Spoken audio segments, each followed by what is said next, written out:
여러분 반갑습니다. 수요일에 오늘은 여러분들 우리가 열심히 기도하는 것과 같이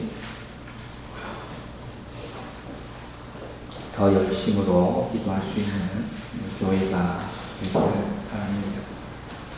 오늘 우리가 함께 볼 말씀은 에베소서 6장 거의 막바지에 나가겠습니다. 오늘 18절 6장 18절 신약성경 317명입니다. 에베소서 6장 18절 말씀 읽도록 하겠습니다.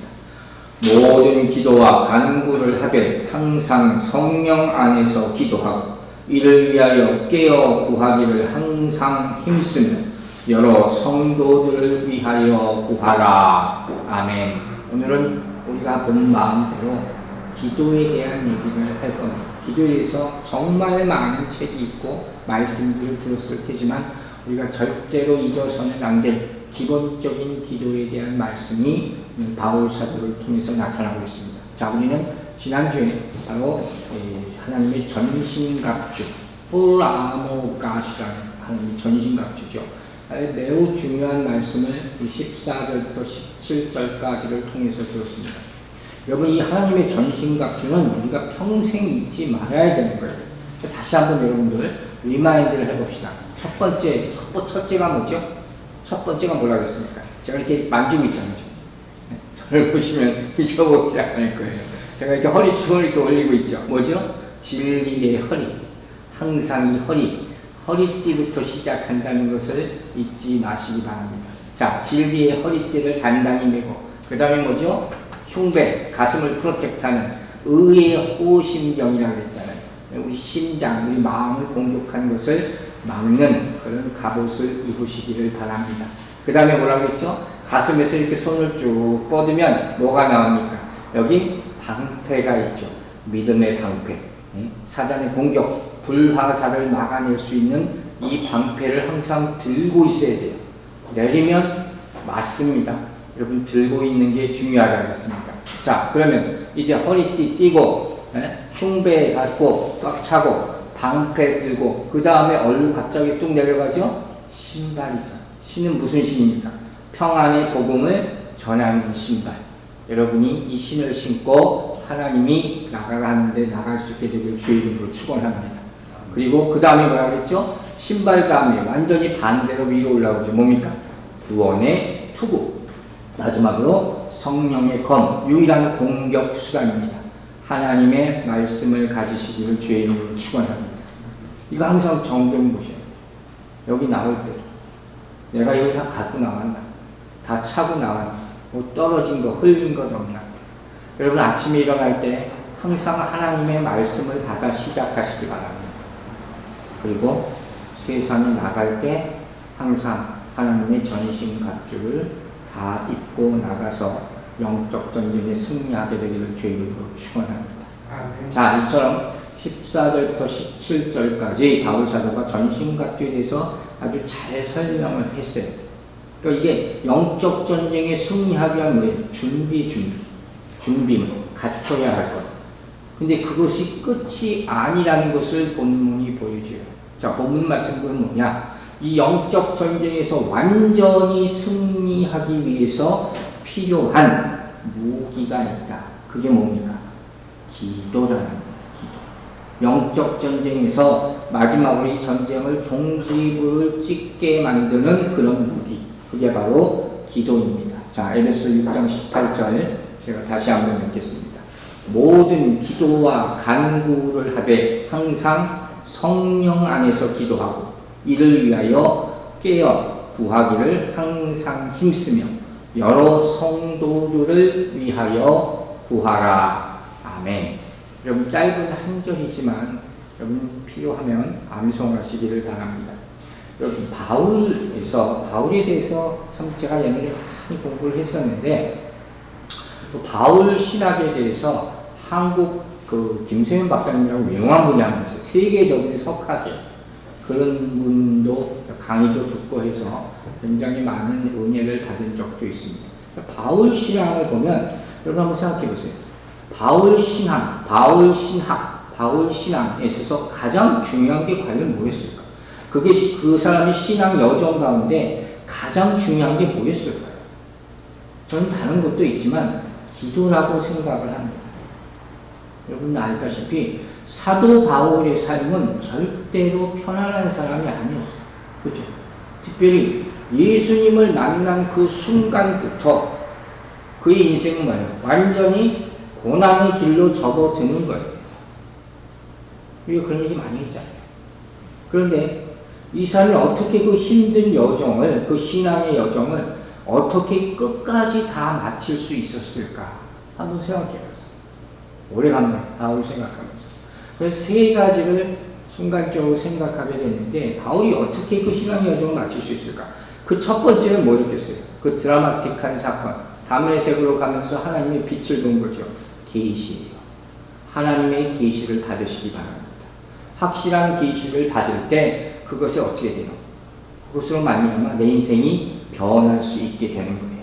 마치 야곱이 꿈을 꾸듯이 하나님의 음성을 듣는 여러분 되시기를 주의 이름으로 축원합니다. 그것부터 내 새로운 인생이 시작되는 거죠. 그런데 계시만 받아가지고 되겠습니까? 바울의 인생을 지탱할 수 있는 또 한 가지 힘은 뭐냐? 그 계시가 바로 뭐가 되는 거예요? 믿음이 됐기 때문인 줄로 저는 믿습니다. 그냥 듣고 지나간 게 아니라, 기억만 하는 게 아니라 이것이 믿음화가 되는 거예요. 하나님이 주신 음성과 말씀이 분명히 나를 통해서 나타날 것이다. 나는 이것을 끝까지 흔들리지 않아. 이렇게 여기는 거예요. 그리고 세 번째, 정말 중요한 건 이 믿음을 끝까지 지킬 수 있었던, 좌절하거나 포기하지 않을 수 있었던 힘이 뭐냐? 그것이 바로 기도의 힘이다. 저는 이렇게 믿습니다. 그래서 기도가 그를 지켜줬을 것입니다. 기도하는 바울의 모습이 성경에 많이 나오잖아요. 그 모습을 보면 고난이 어떻게 소망으로 바뀌는지 그걸 볼 수 있는 거예요. 저는 분명히 그걸 알고 여러분들도 알 겁니다. 우리가 눈 뜨면 정말 힘든 그런 삶이지만, 막막할 때가 많지만 참 놀라운 것이 우리가 기도할 때는 하나님께서 새 힘을 주시지 않습니다. 그래서 다시 일어나게 하고 다시 또 소망을 가지고 꿈꾸게 하지 않습니다. 이것이 바로 기도의 힘인 줄로 믿습니다. 본문에서 바울이 이렇게 기도할 수 있는 두 가지 이유가 나와요. 오늘 18절부터 이 뒤에 있는 나머지 절까지. 그것도 참 놀라워요. 바울이 이렇게 기도할 수 있는 첫 번째 이유는 뭐였냐면 바로 영적 전쟁입니다. 그 영적 전쟁에 대해서 쭉 얘기하잖아요. 그 결론이 뭐라는 거예요? 기도해야 되겠구나. 그거 아니면 절대로 이길 수 없구나. 그래서 기도하게 됐다는 얘기예요. 두 번째 바울이 기도하게 된 이유는 뭐냐? 매임이에요. 20절에 보면 사도 바울이 감옥에 갇혀있는 모습을 다시 한번 설명합니다. 이 에베소서 자체가 옥중 서신이잖아요. 감옥에서 쓴 서신이에요. 감옥에 갇혀있으면 할 일이 뭐가 있겠습니까? 다른 사람들은 난 다 끝났다 할 때 바울은 그때부터 진짜 기도를 하기 시작하는 것입니다. 그래서 기도가 시작됩니다. 여러분, 세상 사람들은 이걸 모르지만 우리 그리스도인들은 우리가 어떻게 왜 기도해야 되는지, 영적 전쟁 가운데 있기 때문에 또 내가 매여 있기 때문에 기도해야 된다는 사실을 꼭 명심하게 되기를 주의 이름으로 축원합니다. 자, 그래서 본문에서 말하는 게 바울이 기도라는 것은 무엇이냐? 이 영적 전쟁에서 승리할 수 있는 뭐예요? 가장 큰 무기가 됩니다. 여러분 아셨습니까? 알면 오늘부터 정말로 기도에 더 힘쓰게 되기를 주의 이름으로 축원합니다. 그래서 영적 전쟁에서 완전한 승리를 거두고 나 혼자 승리를 거두는 것뿐만 아니라 다른 사람을 도와줄 수까지 있게 하는, 나중에 중보에 대한 얘기도 하게 될 거예요. 그런 힘까지 가지고 있는 것이 바로 기도라는 것입니다. 아까도 우리가 선교사님들에서 기도할 때도 우리가 그 지역에 가지 못하잖아요. 그러나 기도로서 기도의 힘이라는 게 엄청나게 크다는 것을 여러분들 잊지 마시라는 것입니다. 그래서 이 기도라는 이 힘은 어떻게 사용되느냐? 하나님의 전신갑주에 대해서 배우고 바로 뒤에 나왔죠. 이 말은 하나님의 전신갑주를 둘러서만 가지고는 전쟁이 완전히 이길 수 없다. 근데 기도라는 것이 덮여졌을 때, 그것이 진짜 힘과 능력을 발휘하게 만드는 그런 무기예요. 아주 마지막에 뭐 하나 딱 떨어뜨린 것 같은, 확 폭발하게 만드는 그런 능력이라는 거예요. 전신갑주도 중요한 건 그 준비라고 했잖아요. 여기에 플러스 기도가 되지 않으면 이 무장을 아무리 잘해도 쓸모가 없게 될 수가 있다는 거예요. 나중에 어느 정도 쓸모가 없게 될 수가 있느냐? 사단이 입어고 이거 다 벗겨버릴 수도 있어요. 기도하지 않아요. 성경에는 기도의 능력과 역사에 대해서 너무 많이 나와요. 그 가운데 약간 부정적인 예를 하나만 들게요. 자, 바로 예수님의 제자들에 관한 말씀입니다. 예수님의 제자들을 알죠? 그들이 예수님을 3년 동안 계속 쫓아다녀요. 모든 말씀을 다 배우는 정도가 아니죠. 실제로 눈으로 보고, 그죠? 또 학교 왔다 갔다 하듯이 하는 것도 아니고, 먹고 자고 다 같이 합니다. 정말 수제자예요. 그 정도 3년 동안 배웠으면 정말 예수님 비슷하게 흉내라도 낼 수 있어야 될 것 같아요. 그런데 복음서를 보면 그런 내용이 나오질 않아요. 이 참 안타까운 거예요. 제가 성령에 대해서 깨닫기 전까지는 전도사 때 제가 어떤 꿈을 잠깐 꿨었냐면 나는 오로지 예수님에 대해서만 설교할 거야. 그런 생각을 가진 적이 잠깐 동안 있었어요. 라이프 오브 지저스 크라이스트라는 타이틀로 해가지고 쭉 설교를 한 적이 있었어요. 그래서 나중에 성경을 계속 보다 보니까 성령의 역사라는 게 있잖아요. 성령의 역사라는 게 없으면은 예수님만 봐도 되겠지만, 물론 예수님을 알아야 되는 거지만, 성령의 역사를 받고 나니까 예수님이 안 계셔도 제자들이, 사도들이 놀라운 일을 행한다는 사실을 알게 됐다. 이게 얼마나 어마어마한 사건이, 저한테는 큰 사건이었단 말이에요. 자, 보세요. 예수님의 제자들 보세요. 예수님하고 다 같이 다닐 때는 그냥 자기들도 으쓱했을 거예요. 나도 예수님하고 함께 다니니까 예수님이 기적을 일으키면 자기도 기적을 일으킨 것 같은 그런 군중심리가 생길 수 있어요, 사람들은. 근데 여러분, 병화산 사건이라는 걸 아시죠? 거기 예수님이 올라가셨단 말이에요. 제자 3명을 데리고. 그때 무슨 일이 있었냐면, 귀신 들린 어린아이가 와요. 그들 앞에. 사람들이 데리고 온단 말이에요. 그런데 이 제자들이 어떻게 합니까? 얘를 쫓아냅니까? 못 쫓아냅니까? 못 쫓아내요. 자, 보세요. 마가복음 9장 28절. 여기 핸드아웃에 있어요. 집에 들어가시면 제자들이 조용히 묻자오되 우리는 어찌하여 능히 그 귀신을 쫓아내지 못하였나이까. 제자들도 안타까운 거예요. 자기들 마음도. 왜 우리는 안 될까?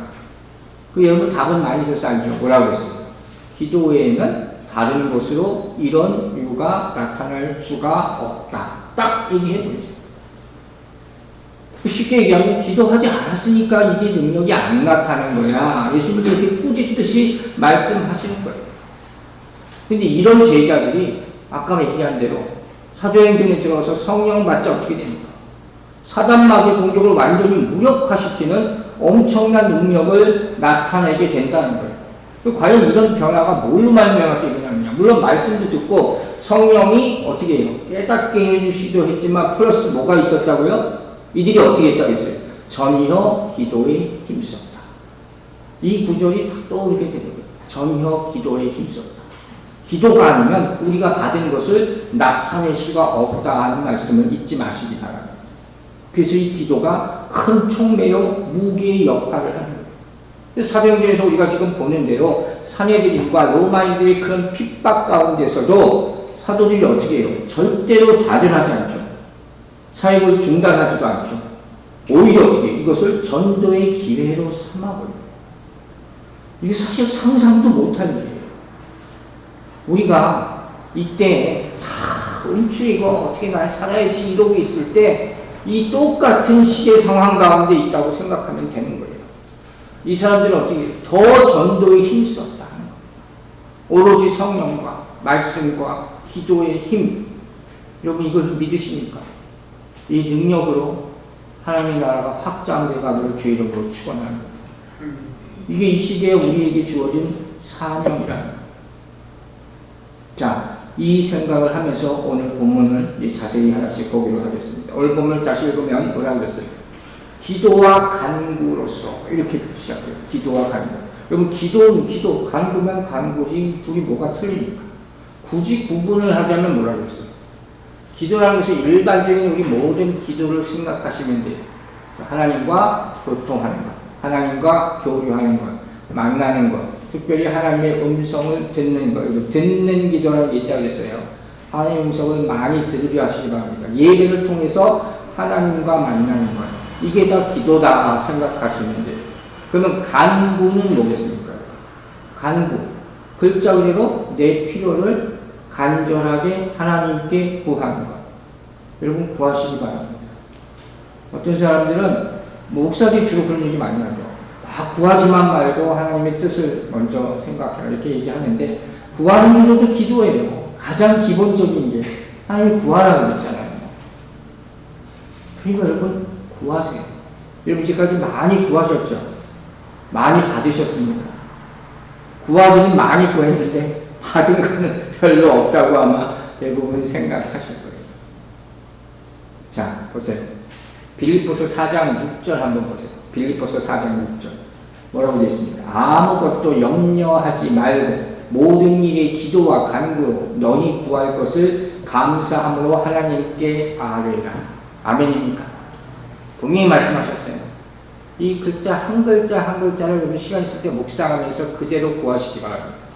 기도하지도 않고 포기하는 일이 우리에게 너무 많기 때문에 이런 쓸데없는 소극증이 있어요. 정말 기도해봐야 할 때 기도도 시작도 해보지 않고 다 포기하고 중단. 그때 이 말씀이 푹 떠올라지기를 주의 이름으로 축원합니다. 여러분 하나님께 구하는 것은 우리의 축복인 줄로 믿으시기 바랍니다. 왜? 하나님이 우리의 아버지이기 때문에. 아버지께 구하는 것은 우리의 축복인 동시에 우리의 특권이 되는 것이죠. 믿습니까? 그 특권을 사용하시라는 거예요. 많이 사용하시기 바랍니다. 더 많이 사용하는 사람이 더 많은 응답을 받을 줄로 믿습니다. 역대하 7장 14절 보세요. 내 이름으로 일컫는 내 백성이 그들의 악한 길에서 떠나 스스로 낮추고 기도하여 내 얼굴을 찾으면 내가 하늘에서 듣고 그들의 죄를 사하고 그들의 땅을 고칠지라. 자, 여기 기도에 대한 성경 말씀이 너무 많죠. 오늘 많이 인용하는 거예요. 이 말씀의 역대하 이 말씀의 특징이 뭡니까? 어떤 기도의 모습입니까? 바로 겸손이. 여러분 하나님께 나아가 기도할 때 겸손한 모습으로 기도하시기 바랍니다. 그때 하나님께서 응답해 주실 줄로 믿습니다. 여러분 우리가 기도를 잘해서 하나님께서 응답하시는 게 아니에요. 기도를 잘하고 못하고 없는 그런 게 어딨어요. 중요한 것은 뭐라고 했어요?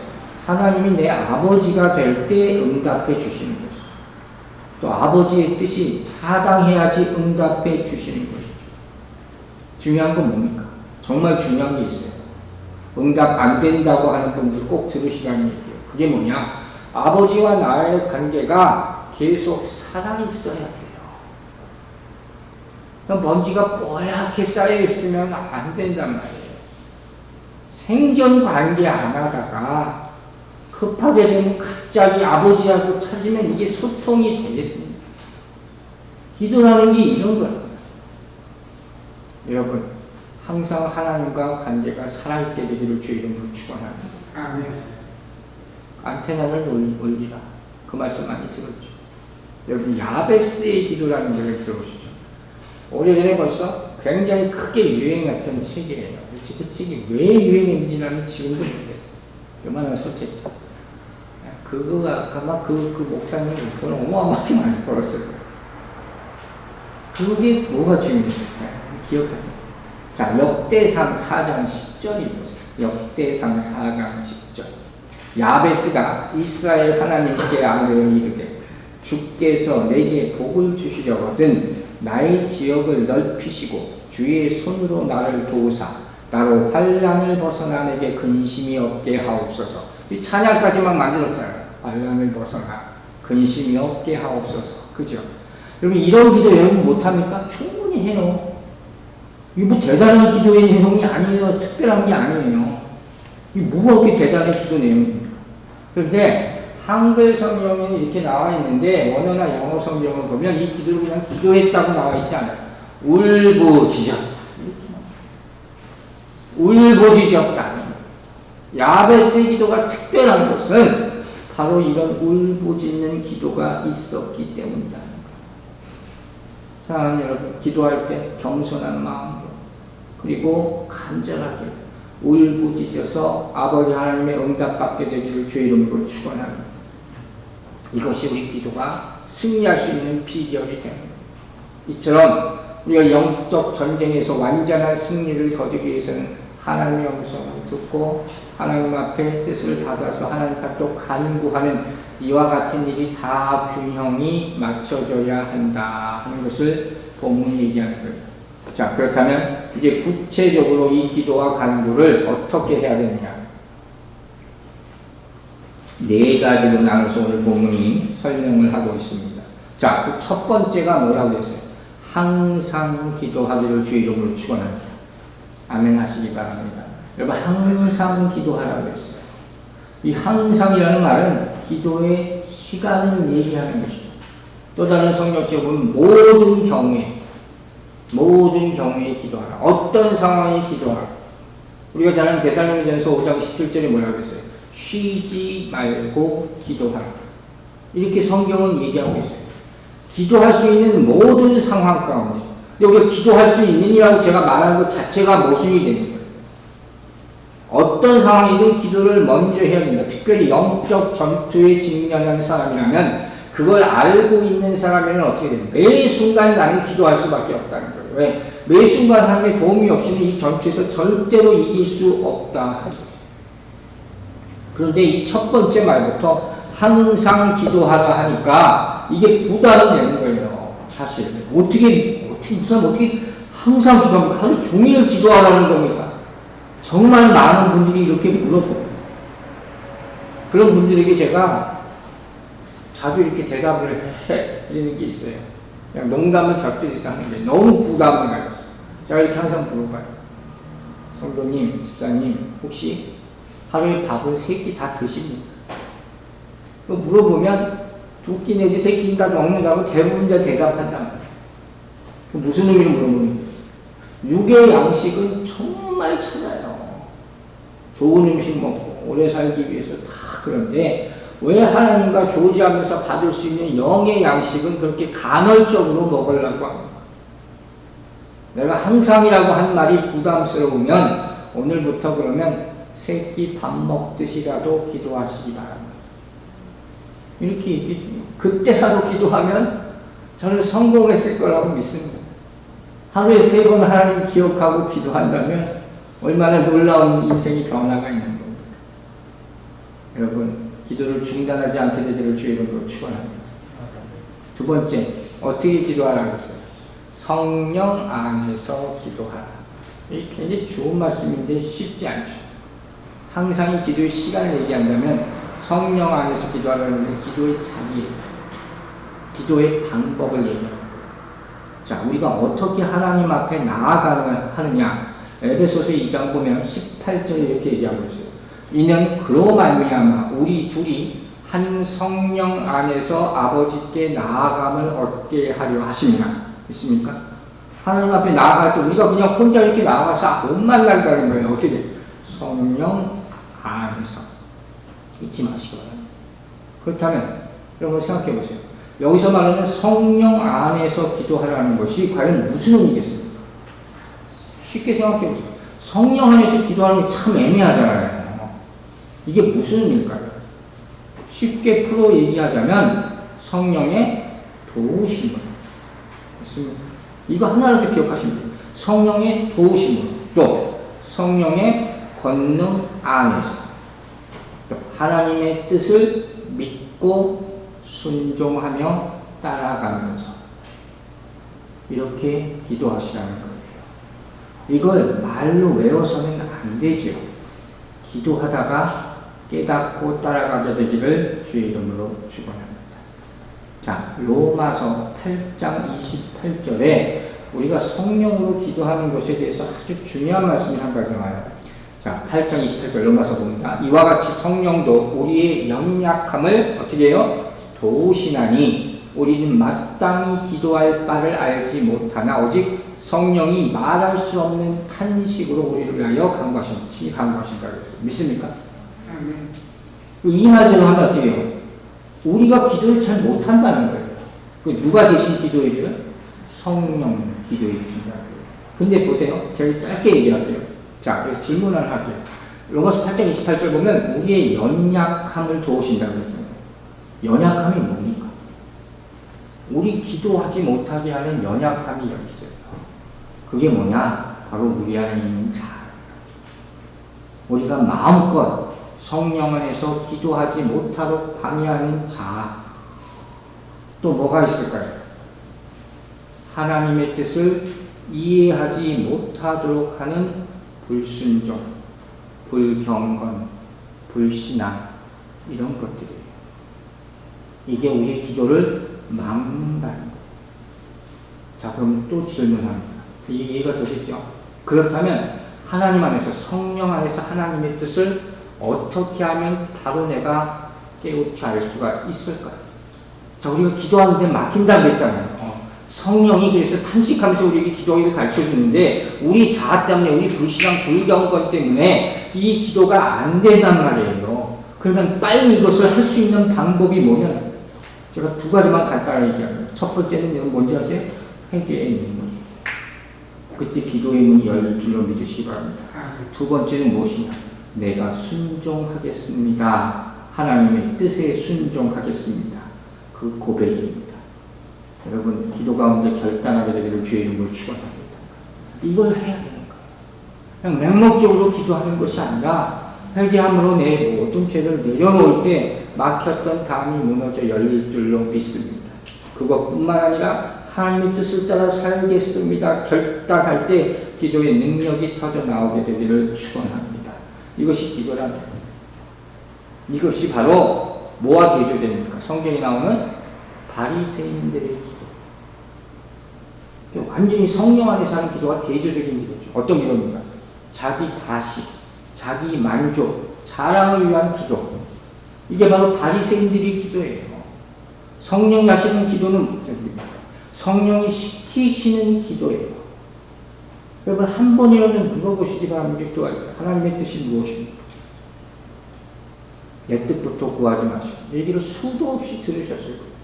또 하나님이 듣기를 원하시는, 성령님께서 듣기를 원하시는 그 말이 무엇입니까? 나로부터 나오게 하여 주시옵소서. 이렇게 기도할 때 여러분, 새로운 기도의 세계가 열리게 될 줄로 믿습니다. 자, 빌립보서 3장 3절에 이런 말씀이 있어요. 하나님의 성령으로 봉사하며 그리스도 예수로 자랑하고 육체를 신뢰하지 아니하는 우리가 곧 할례 받아. 여기서 말하는 할례는 영이 마음의 할례를 받은 사람이죠. 그러니까 하나님의 성령으로 봉사하며, 이게 기도예요. 이번에 읽어보니까 이게 기도예요. 그러면 제가 이런 구절을 볼 때 항상 제가 하는 질문이 있어요. 성령 안에서 기도하라. 그렇다면 성령 밖에서 하는 기도도 있겠네요. 그죠?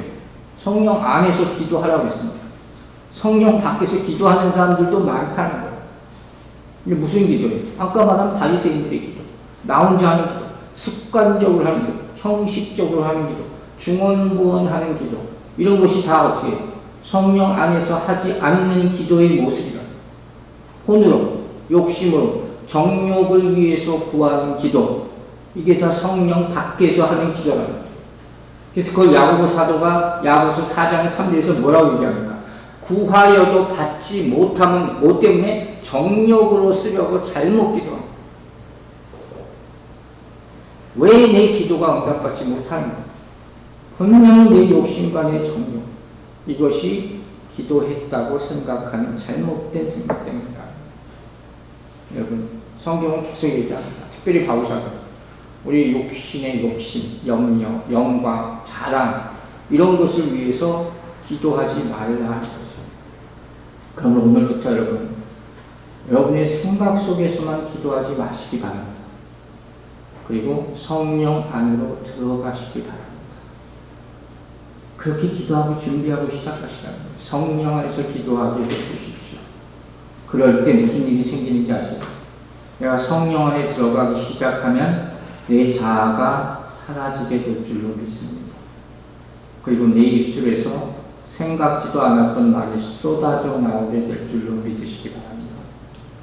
그리고 그때부터 사람이 아니고 누구에게?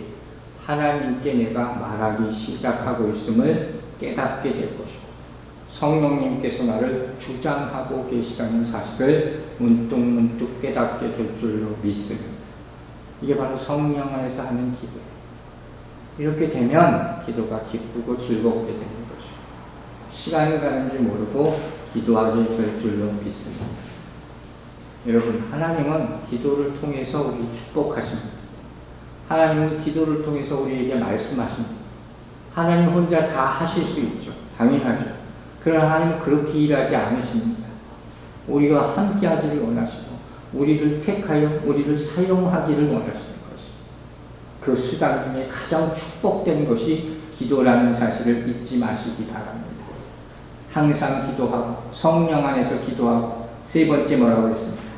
깨어 기도. 깨어 기도하라. 기도의 자세죠. 어떻게 기도해야 돼요? 데살로니가전서 우리 사람 5장 16, 17, 18절 본문을 하세요. 항상 기뻐하라. 쉬지 말고 기도하라. 범사에 감사로 이렇게 쭉 나오잖아요. 항상 쉬지 말고 범사 이 세 가지 단어가 다 깨어 있으라는 말이에요. 그만큼 이게 중요한 거예요. 깨어있지 않으면 이 축복을 누릴 수가 없다는 거예요. 여기서 깨어있으라는 말의 의미가 뭐냐면 잘 아셔야 돼요. 그냥 눈 뜨고 있으라는 게 아니라 여기서 깨어있으라는 말은 기도할 때 끈기를 가지라는 거예요. 그럼 그렇게 기억하세요. 끈기를 가지라. 우리가 영적 전쟁 씨름할 때도 뭐가 있어야 된다고 했어요? 끈기를 가지고 있어요. 끝까지 붙잡고 있어야 되는 거예요.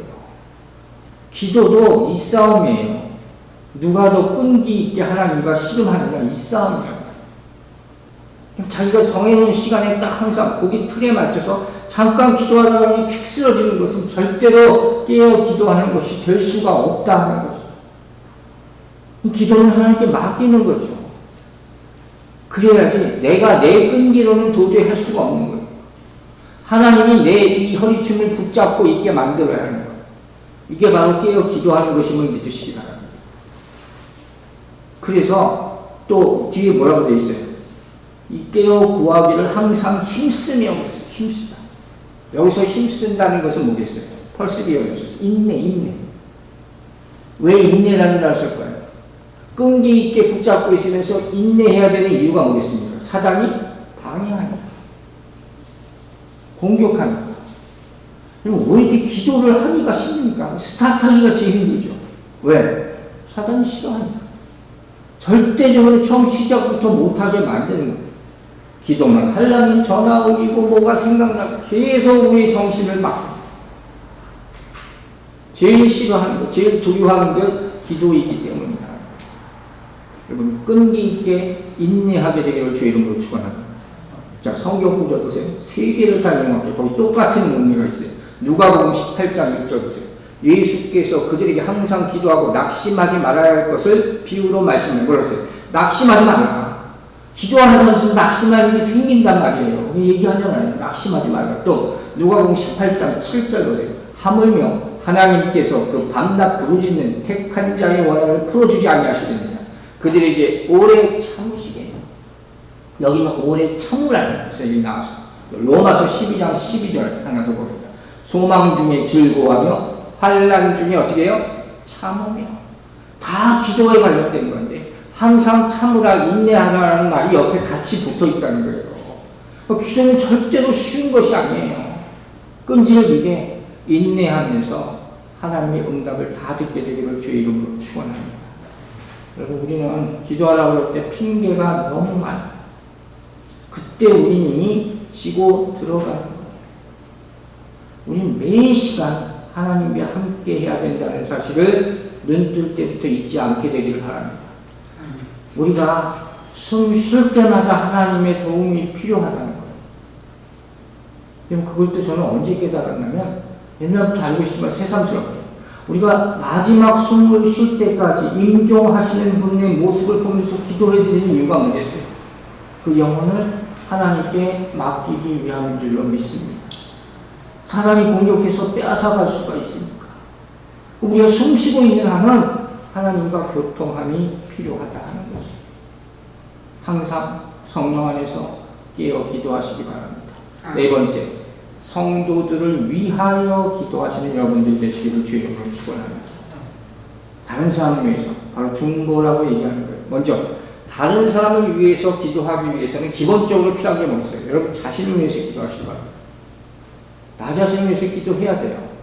겸손하지 않은 게 아니에요. 기본적으로 내 자신이 하나님과 고통하며 깨어있음이 없이 어떻게 다른 사람을 위해서 기도해 줄 수가 있습니까?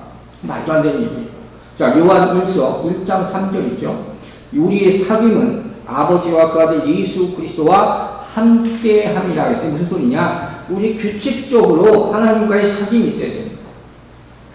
이것을 기본적으로 시작합니다. 항상 하나님 앞에 나아가서 하나님 나 깨어 있어요. 그죠? 이런 교류를 갖게 되기를 바랍니다. 그래서 하나님이 임재 앞에 내가 살아있음을 먼저 내가 인식하고 그 다음에 다른 사람을 위해서 기도하는 거예요. 그러면 우리가 다른 사람을 위해서 기도해야 될 몇 가지 이유를 간단하게 설명하고 마칠게요. 왜 우리는 다른 사람을 위해서 기도해야 되느냐? 중보 기도라고 있는 인터세서리 프레이어라고 중보라는 말 가지고 누구는 뭐 이게 잘못됐다 어땠다 그런 게 시비 거는데 여러분 그런 거 절대로 중요한 게 아니에요. 그냥 다른 사람을 위해서 기도한다고 이렇게 생각하고 하세요. 첫 번째 우리가 다른 사람을 위해서 기도하는 이유는 뭡니까? 바로 우리가 모두 동일한 이 영적 전쟁, 이 싸움에 참여하고 있기 때문인 줄로 믿으시기 바랍니다. 우리는 함께 전쟁하는 거예요. 함께 예배드리는 거예요. 나 혼자만 영적인 기도에 몰두한다고 해서 올바른 신앙을 할 수 있는 게 절대로 아닙니다. 여러분 이거 알고 있어야 돼요. 내가 아무리 괜찮아도 다른 사람을 마귀가 공격해서 그 사람이 나를 공격할 수가 있어요. 세상에 왜 이렇게 악한 일이 만연하고 나는 착한 일만 하고 살았는데도 왜 내가 힘들게 살아야 되니까 이런 질문하는 분들이 있어요. 왜? 그때 우리는 중보하고 말하고 뭐 했어요? 나만 살자고. 그게 다 이 뜻이에요. 절대로 홀로 거룩한 척하고 있지 마시기 바랍니다. 다른 사람을 위해서 기도한 여러분 되시기를 주의 이름으로 축원합니다. 두 번째, 왜 우리는 다른 사람들을 위해서 기도해야 되냐? 우리는 하나님의 군사로 모두가 함께 부름받았기 때문인 줄로 믿으시기 바랍니다. 아멘 되십니까? 우린 다 함께 전쟁을 하는 게 하나님의 전쟁이에요. 여러분 무슨 의미인지 알겠어요? 전쟁은 누구의 것이에요? 주의 것이라고 했잖아요. 하나님의 싸움에 우리가 참여하고 있는 걸 군사를 사용하고 있는 거예요. 우리가 주의할 점은 뭐냐면 우리는 항상 우리 주일날도 얘기하고 자주 얘기하잖아요. 내 문제, 내 환난, 내 고난 다 나만 집중되어 있단 말이에요. 그렇게 생각하면 이 싸움 나는 못 이깁니다. 누가 싸우시게 해야 돼요? 하나님이 싸우시게 하시기 바랍니다. 실제로 하나님이 싸우시는 전쟁이 된 거예요. 그래야지 이길 수 있죠. 내가 싸워서 이 전쟁이 어떻게 이깁니까? 여러분 잊지 마시기 바랍니다. 우리는 하나님의 군사로서 이 전쟁에 참여하는 것이다. 우리가 그래서 2장 12절에서 뭐라고 했어요? 우리 싸움은 혈과 육에 대한 것이 아니라고. 통치자들, 권세자들, 어둠의 세상 주관자들, 악한 영들 다 복수예요. 다 복수. 근데 어떻게 우리가 혼자 싸웁니까? 말도 안 되는 얘기예요. 함께 싸우게 되기를, 함께 기도하게 되기를 주의 이름으로 축원합니다. 세 번째, 나는 기도 많이 하는 사람입니다. 이렇게 교만하지 않게 되기를 바랍니다. 이걸 왜 제가 깨달았느냐? 사도 바울의 모습을 보니까 금방 발견할 수 있어요.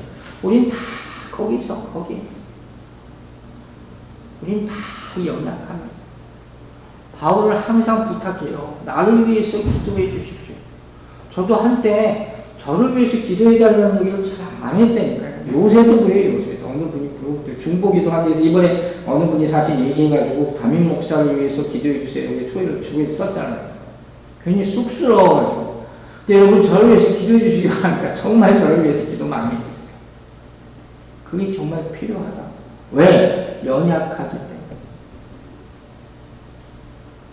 누구든지 어느 정도 기도를 계속 하시는 분들이 오늘도 기도를 많이 하고 어느 정도 하고 충만하게 하고 조금 더 해서 하고 아주 오늘 기도를 많이 했다. 그래서 마음에 평안함이 온다. 이렇게 생각했어요. 그럼 여러분 그날은 다 무사할 것 같습니까? 그래. 그래서 무사한 게 아니에요. 항상 함께 기도하기를 주의 이름으로 축원합니다. 마지막으로 우리는 어려움에 빠진 분들, 방황하는 영혼들을 위해서 또 기도하지 못하는 사람들을 위해서 중보해야 될 줄로 믿습니다. 정말 그런 상황에 처한 분들이 많아요. 갑자기 정신을 잃을 수 있어요. 기도할 수 없는 거예요. 절망과 슬픔에 빠지면 기도할 수 없는 거예요. 어느 분이 갑자기 카톡이 왔어요. 기도해달라. 응급실에 있다. 기도 못하는 거예요. 제가 전화통화도 안 되니까. 그죠? 말씀을 보내드렸어요. 기도가 될 줄로 믿습니다. 제가 전에도 얘기했죠. 치매라는 병, 제가 아주 싫어하는 것 가운데 하나죠. 왜 하나님은 그런 병을 그냥 걸리게 놔두셨을까? 그것에 대해서 저는 계속 생각합니다. 하나님의 뜻이 뭘까? 여러분들 기도하시기 바랍니다. 그 가운데 하나님의 또 비밀이 있겠죠. 하나님의 고치심이 있을 수도 있고 그냥 버려두신 데 있을 수도 있지만 우리로 하여금 기도하게 만드는 것은 확실한 것 아닙니까? 연약한 사람들 위해서 기도할 수 있는 여러분과 저가 되기를 바랍니다. 말씀 마칩니다. 여러분 기본적으로 기도에 대한 너무 많은 말씀이 있지만 기도는 누구를 향해 하는 겁니까? 내가 아니라 하나님을 향해 하는 겁니다. 기도는 나를 생각하는 게 아니라 하나님을 생각하는 겁니다. 기도는 세상을 바라보면서 하는 게 아니라 천국을 바라보면서 하는 것임을 믿으시기 바랍니다. 바리새인 세리들은 성전 안에서만 딱 때 맞춰서 기도했습니다. 사도들은 성 안에서 무시로 기도합니다. 여러분들과 저도 항상 성령 안에서 깨어 기도하게 되기를 주의 이름으로 축원합니다. 기도하겠습니다. 아버지 하나님 감사합니다. 오늘 우리가 알고도 잊어버린 말씀을 다시 한번 들었습니다. 항상 깨어 성령 안에서 또한 다른 사람을 위해 기도하게 하여 주시옵소서.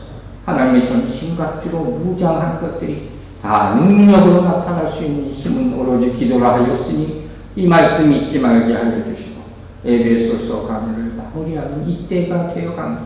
우리가 받은 말씀들을 다 잊어버리지 않고 정말 사용할 때가 될 수 있도록 성령님께서 일깨워 주시고 우리 무기로 사용할 수 있게 도와 주시옵소서. 더 뜨겁게 간절하게 함께 기도함으로 말미암아 모든 어려움들을 극복하고 승리할 수 있는 이 교회가 되게 하여 주시옵소서. 감사드리며 예수